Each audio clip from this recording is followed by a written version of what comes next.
Alors, on commence par corriger le numéro 82, donc premier exercice sur les lois exponentielles.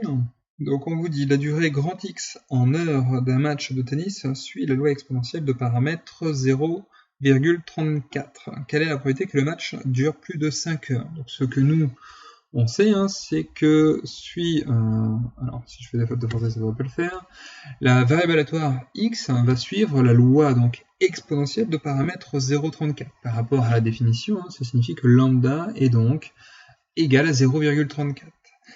La question, c'est la probabilité que donc, grand X soit supérieur ou égal à 5, puisque c'est en heures, et grand X, c'est justement la durée en heures d'un match. Donc on veut probabilité que grand X soit supérieur ou égal à 5, donc ce qui revient à la deuxième. Donc il suffit de remplacer C par la valeur 5, lambda par la valeur du paramètre 0,34. 0,34 fois 5, ça fait 1,7, et donc la probabilité c'est égal pile à exponentielle de moins 1,7. Et en termes décimal, on est à 0,183 arrondi à 3 chiffres après la virgule. Voilà. Et ça se termine là pour la question. Puis on peut faire le numéro 87 de la page 358. On peut aussi se poser plein de questions, mais bon, on va les avoir dans les exos suivants.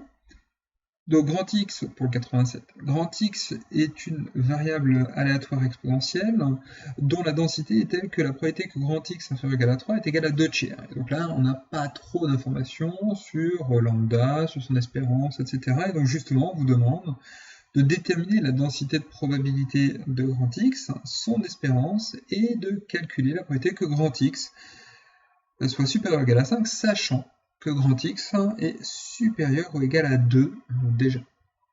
Alors, déjà commençons par la densité de proba. Donc la densité de proba, c'est la fonction f qui est égale à lambda exponentielle de moins lambda x, et si on n'a pas lambda, on n'a rien.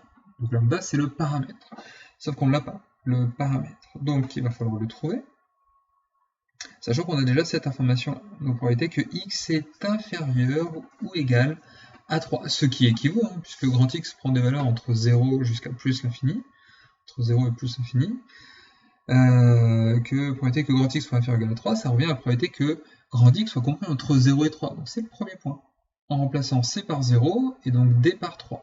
Donc si je remplace C par 0 là-dedans, peu importe la valeur de lambda, je m'en fiche, je vais obtenir, quoi qu'il arrive, 1. De 1 qui est là. Et puis ici, je laisse lambda, et puis le d, je vais le remplacer par 3. Donc exponentielle de moins 3 fois lambda. Et ça, je sais que ça vaut 2 tiers. Donc là, j'ai une équation avec une seule inconnue, l'inconnue lambda. Mais il y a l'exponentielle, etc. Donc il va falloir isoler. Donc on va obtenir ceci. Exponentielle de moins 3 lambda est égale à 1 tiers. Je fais passer le 2 tiers de l'autre côté, l'exponentielle de moins 3 lambda. 1 moins 2 tiers, ça me donne 1 tiers. L'exponentielle m'embête, je prends le logarithme népérien. Donc moins 3 lambda égale à ln de 1 tiers, mais ln de 1 tiers, propriété sur le ln, c'est égal à moins ln de 3. Et donc ça nous permet d'exprimer lambda en divisant par moins 3, et les moins s'enlèvent, et donc on a ln de 3 sur 3. Maintenant qu'on a lambda, on a donc l'expression de la fonction de densité de la variable aléatoire grand X. Celle de x, c'est donc ln de 3 sur 3, exponentielle de moins ln de 3 sur 3 fois x. On pourrait faire une simplification, mais vous voyez, je l'ai laissé ainsi, j'avais pas envie de simplifier, mais on peut, il n'y a pas de problème de ce côté-là. Donc première question, c'est répondu. L'espérance, la formule qui est donnée au sein du cours, eh bien c'est 1 sur lambda, qui est ici. Donc maintenant que j'ai son expression au paramètre lambda, je prends son inverse, et donc j'ai 3 sur lambda, sur ln de 3, pardon. C'est-à-dire le numérateur qui donne le dénominateur et inversement. Et puis, dernière question, donc peut-être la plus embêtante, celle qui est issue en fait de cette propriété-là, la seule partie où j'ai une propriété conditionnelle. Donc lorsque je sais que x est déjà plus grand que t, c'est-à-dire ici pour nous, dans notre cas, c'est x plus grand que 2, je cherche à savoir quelle va être la probabilité que grand X sera plus grand encore de t, parce que je sais qu'il est déjà plus grand que t, mais de h. Je vais lui rajouter un temps supplémentaire, h, et bien en fait ça revient comme si je ne savais rien et être juste supérieur ou égal à h. C'est-à-dire je vais faire la différence des deux nombres, t plus h moins t, ça nous donne h. Donc ici je fais 5 moins 2, ça me fait 3. Et la probabilité que x est supérieur ou égal à 3, eh bien avec ce qui a été donné dans l'énoncé, je sais que c'est 1 moins la propriété que grand X inférieur à 3, strictement, inférieur strictement, mais je sais que c'est pareil que inférieur ou égal, et nous sommes sur les lois exponentielles, donc c'est pareil que être entre 0 et 3, donc ça c'est 2/3 la probabilité, et puis la différence va me donner 1/3.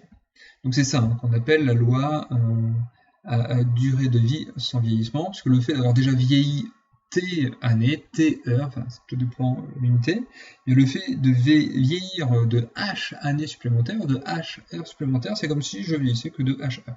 Bon. Donc il n'y a pas besoin de prendre en compte le vieillissement de T heures au démarrage, puisque celle-ci n'influe pas notre résultat.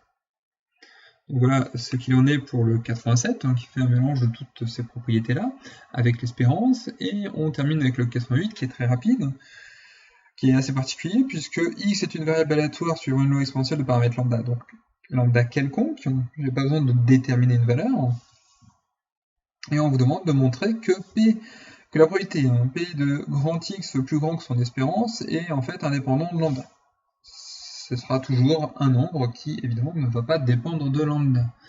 Donc je sais que si lambda c'est son paramètre, espérance de x est 1 sur le paramètre 1 sur lambda.